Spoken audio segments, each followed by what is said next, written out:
অত্যাধুনিক মার্কিন যুদ্ধবিমান F-35 বহুমাত্রিক অভিযানে সক্ষম এটি।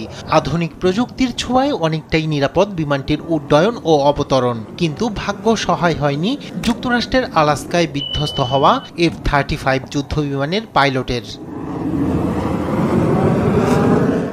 এবছরের ২৮ জানুয়ারি আলাস্কার আইলসন বিমানঘাঁটির রানওয়েতে ধাক্কা খেয়ে বিধ্বস্ত হয় বিমানটি।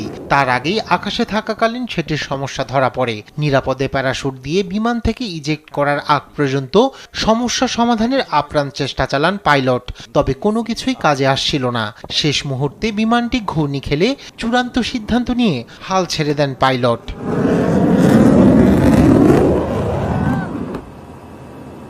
সম্প্রতি দুর্ঘটনার কারণ নির্ণয়ে প্রযুক্তি, প্রত্যক্ষদর্শী ও কৌশলগত উপায়ে প্রাপ্ত খণ্ড খণ্ড সূত্র মিলিয়ে একটি চূড়ান্ত প্রতিবেদন তৈরি করেন তদন্তকারীরা।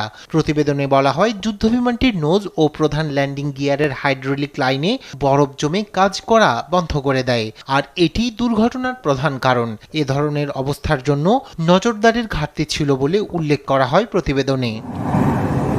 সমস্যা সমাধানের জন্য আকাশে উঠতে উঠতেই প্রায় ৫০ মিনিট ধরে প্রকৌশলীদের সঙ্গে কনফারেন্স কলে কথা বলেন পাইলট।